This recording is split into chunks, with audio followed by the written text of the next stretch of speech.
Yahya Sinwar, cerebro del ataque del 7 de octubre en Israel, ha sido designado como nuevo jefe político de Hamás luego del asesinato de Ismail Haniyeh en Irán en un hecho atribuido a Israel. Su designación refuerza al ala militar frente a la política en el interior del grupo. Y Kamala Harris ha elegido al gobernador de Minnesota, Tim Walz, como su fórmula vicepresidencial. Así lo ha anunciado en sus redes sociales y en un mensaje a sus seguidores. Walz es un veterano de la Guardia Nacional y ex profesor que ha recibido el apoyo del ala más progresista del Partido Demócrata. Y el Nobel de Paz, Mohamed Yunus, liderará el gobierno provisional de Bangladesh, esto después de que el presidente del país disolviera la asamblea y a petición de los estudiantes que con sus protestas han forzado la renuncia de la primera ministra Sheikh Hasina. Bienvenidos a un nuevo informativo de France 24, les habla Rodrigo Sedano, es un placer estar con ustedes. Vamos a abrir este informativo en Gaza. Allí Hamás ha designado a su nuevo jefe político. Se trata de Yahya Sinwar, la cabeza del ataque del 7 de octubre y miembro destacado del área militar del grupo que ahora toma fuerza frente a su ala más política. Sinwar, que sustituye al asesinado Ismail Haniyeh en un ataque atribuido a Israel, nació en un campo de refugiados en Han Yunis hace 61 años y ha pasado buena parte de su vida adulta en cárceles israelíes. Al tiempo, Israel confirmó la muerte de la última persona desaparecida el 7 de octubre. Entre tanto, las autoridades palestinas han dicho que las fuerzas israelíes mataron al menos 12 personas en Tubas y en Jenin en varias incursiones en la Cisjordania ocupada. El ejército israelí dijo haber atacado células terroristas armadas en el área. Les contamos más en este informe. Las calles de Aqaba, en Cisjordania, se llenaron de dolor e indignación. Decenas de palestinos cargan los cuerpos de las últimas víctimas de un ataque de Israel. Testigos declararon que las fuerzas israelíes llegaron de madrugada, una incursión que desencadenó enfrentamientos entre los soldados y jóvenes que estaban en el sector. Irrumpieron en la ciudad con vehículos militares, sitiaron algunas casas y durante el asalto muchos jóvenes resultaron heridos. Este crimen sionista es un crimen sistemático llevado a cabo por los israelíes a diario contra el pueblo palestino. Las hostilidades también golpearon a familias en Jenin. En otro operativo, Israel dijo que había atacado células terroristas armadas en esta región. La Media Luna Roja palestina denunció que los soldados dispararon contra las ambulancias para impedirles acceder a la zona de los ataques. Esta noche sentí la bala en mi corazón. Mataron a la persona más valiosa que tengo. Mi corazón está roto. Cisjordania vive la mayor espiral de violencia en décadas. Desde que estalló la guerra en Gaza el 7 de octubre, más de 600 palestinos han muerto a manos de soldados o colonos israelíes. En julio de este año, la Corte Internacional de Justicia reiteró la ilegalidad de la ocupación israelí de las tierras palestinas y exigió la evacuación de todos los asentamientos existentes en Cisjordania y Jerusalén Este.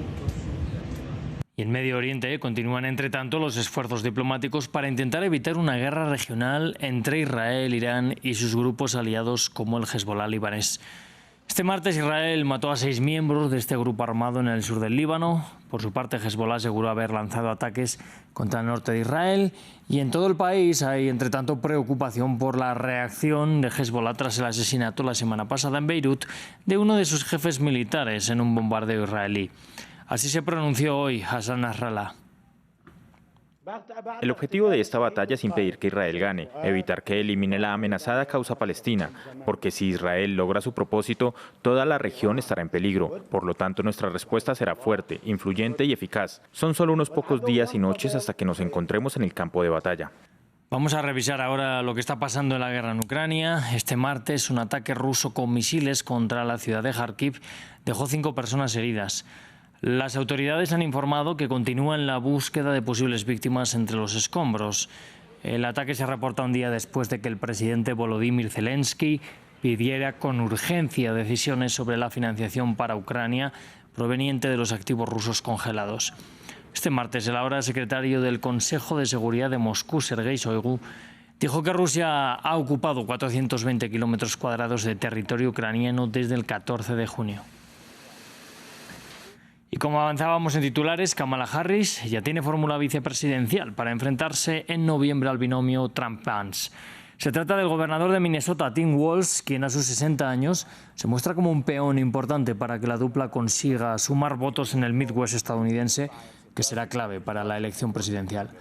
Walz había recibido en los últimos días apoyos del ala más progresista del Partido Demócrata. Así fue el anuncio de Harris en su cuenta de X. Me enorgullece anunciar que he pedido a Tim Walz ser mi compañero de fórmula. Como gobernador, entrenador, profesor y veterano, ha trabajado para familias trabajadoras como la suya. Es genial tenerlo en el equipo. Bueno, una vez conocida la noticia, Donald Trump ha tildado a Walz de izquierdista radical. Pero ¿quién es Walz y cuál es su postura política? Lo vamos a repasar en este informe. Estas personas son realmente raras. Esa fue la frase con la que Tim Walz se refirió recientemente al republicano Donald Trump y a su fórmula vicepresidencial J.D. Vance, y que propulsó su imagen por todas las redes sociales. Un ataque astuto y directo, como tantos en su carrera. Estamos preocupados porque la amenaza de una presidencia de Donald Trump no es hipotética para los gobernadores. Lo que entendemos es que una presidencia de Trump significa caos y destrucción. Walz, de 60 años, nació en Nebraska y pasó su infancia y juventud en un área rural, un factor de afinidad con la clase agrícola y trabajadora. A los 17 años se unió a la Guardia Nacional del Ejército, una decisión impulsada por su padre que murió 2 años después, algo que marcó su vida personal, pero también lo llevó a una profunda convicción por el seguro social. Su carrera mutó y decidió convertirse en profesor y también en entrenador de fútbol americano. Llegó a Minnesota, donde se convertiría en congresista en el estado natal de su esposa, quien también era maestra. Fue en 2006 cuando Walz ganó un escaño en el Congreso. En la Cámara de Representantes permaneció 12 años. Apoyó políticas progresistas como la ley de atención médica asequible y los aumentos al salario mínimo, algo que no le impidió trabajar con los republicanos en temas como la financiación de las guerras de Irak y Afganistán. Una postura ambivalente que también ha tenido en temas relacionados con el porte de armas. En 2018 fue elegido gobernador de Minnesota. Tuvo un primer mandato turbulento por la crisis sanitaria del COVID-19. Es importante señalar que, aunque se trata de nuestro día con mayor número de infecciones y de víctimas mortales, es un dato puntual. Y también por la reacción en las calles tras el asesinato de George Floyd a manos de agentes policiales. Aún así fue reelecto y bajo su liderazgo el Estado avanzó en derechos reproductivos, licencias remuneradas y la protección del derecho a la afirmación de género. Walz ha sido un férreo defensor de la candidatura de Harris. Y su carrera política, entre moderada y después progresista, busca unir al Partido Demócrata y conquistar al electorado de los estados claves de cara a las elecciones de noviembre. El que también reaccionó al anuncio de la fórmula vicepresidencial de la candidatura demócrata fue J.D. Vance, quien acompañará a Donald Trump en la carrera por la presidencia. Vance dijo que está listo para debatir con Tim Walz una vez sea confirmado oficialmente. Obviamente, la gran noticia del día es que Tim Walz ha sido nominado como el vicepresidente. Mi opinión sobre esto es que solo destaca lo radical que es Kamala Harris. Este es un tipo que quiere hacer al país más dependiente en la energía basura, en lugar de la buena energía estadounidense, y ha propuesto desfinanciar a la policía como lo hace Kamala Harris. Yo absolutamente quiero debatir con Tim Walz. En Bangladesh, el presidente disolvió el Parlamento un día después de la renuncia de Sheikh Hasina, de su fuga al extranjero y de protestas que dejaron más de 100 fallecidos. Los líderes del movimiento estudiantil habían pedido que el Nobel de la Paz, Muhammad Yunus, fuera jefe de gobierno interino. Finalmente ha aceptado esta petición. Leurel nos amplía. De ganar el Premio Nobel de la Paz a liderar el gobierno provisional de Bangladesh, el economista Muhammad Yunus aceptó el cargo propuesto por el movimiento estudiantil, algo que había dado a entender en declaraciones a France 24, en donde Yunus se mostró entusiasmado con las perspectivas para su país tras el derrocamiento de la ex primera ministra Sheikh Hasina. El concepto de gobierno interino es que se encargará de celebrar elecciones, porque hace muchos años que no celebramos elecciones, así que por primera vez habrá elecciones, unas elecciones justas y transparentes para que todo el mundo pueda votar y decidir qué tipo de personas quieren enviar al gobierno, qué tipo de personas quieren en el Parlamento.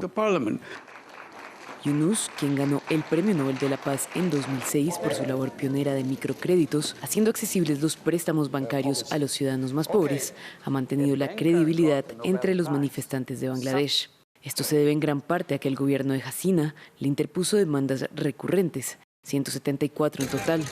En enero de este año fue condenado a 6 meses de cárcel por infracción de la legislación laboral, pero quedó en libertad bajo fianza a la espera de una apelación.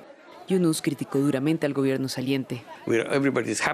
Todo el mundo está contento de que por fin seamos libres y hubo corrupción en todas las etapas, corrupción masiva, corrupción del jefe del ejército, corrupción del jefe de la policía, prácticas corruptas, no se hace nada, simplemente dicen, bueno, nos ocuparemos nosotros, encontraremos la manera. A sus 84 años, Yunus declara que no tiene ningún interés en asumir un papel de liderazgo en un gobierno futuro, pero sí está comprometido con la evolución política de su país, el octavo más poblado del mundo y con una de las economías que más rápido crece. Vamos al Reino Unido. Allí la violencia de los grupos de extrema derecha continúa y ya hay en torno a 400 detenidos. Los disturbios a lo largo y ancho de las islas han provocado persecución a migrantes, incendios y disturbios con la policía. La violencia estalló la semana pasada a raíz de un ataque con arma blanca cerca de Liverpool, falsamente atribuido a un refugiado sirio en el que murieron 3 jóvenes. Y mientras avanzan estas protestas anti-inmigración, este martes 2 embarcaciones con migrantes han intentado cruzar el Canal de la Mancha en búsqueda de las costas británicas.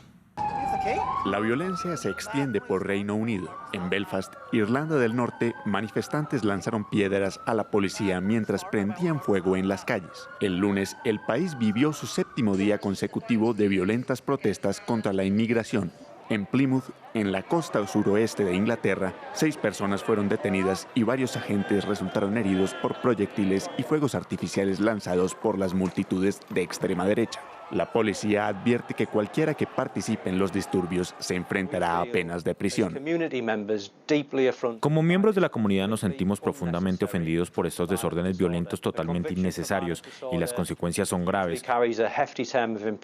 El primer ministro Keir Starmer dijo haber puesto en servicio una fuerza permanente de 6.000 agentes especializados para hacer frente a los disturbios. Las autoridades afirman que gran parte de la violencia ha sido impulsada por la desinformación y la incitación al odio difundido en Internet. La desinformación se extiende a través de los canales de Telegram, muchos de los cuales se crearon a raíz del COVID-19. Se han reutilizado en los últimos años, en particular para atacar a los migrantes. Los disturbios estallaron el pasado martes en la ciudad de Southport, cerca de Liverpool, después de que internautas culparan falsamente a un solicitante de asilo musulmán de un ataque con arma blanca en el que murieron 3 jóvenes. Rompiendo el protocolo en un intento de contrarrestar la desinformación, un tribunal identificó al sospechoso como un ciudadano de 17 años nacido en el Reino Unido de padres ruandeses.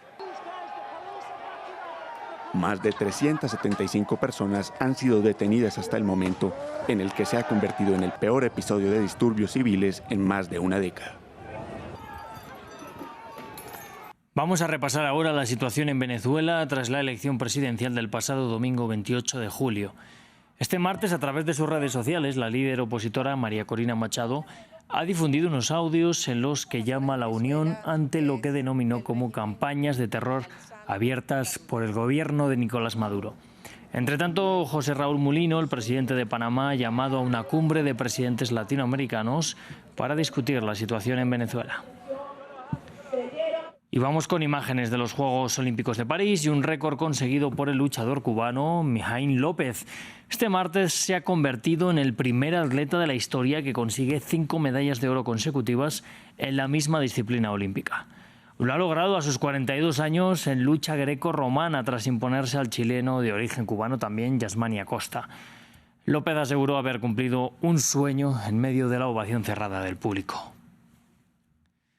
Y vamos a cerrar con imágenes que llegan desde la famosa isla española de Ibiza. Allí activistas climáticos han arrojado pintura a la casa de Leo Messi. Con esta acción pretendían condenar la responsabilidad del 1% más rico de la población mundial sobre el cambio climático, según anunciaron en un comunicado. Una acción que sin duda ha llamado la atención ante la pintura roja rociada sobre la casa que el jugador compró por 11 millones de euros, según medios locales. Con estas imágenes nos vamos a despedir. Yo les invito a que sigan con nosotros aquí, que enseguida volvemos para actualizar toda la información internacional.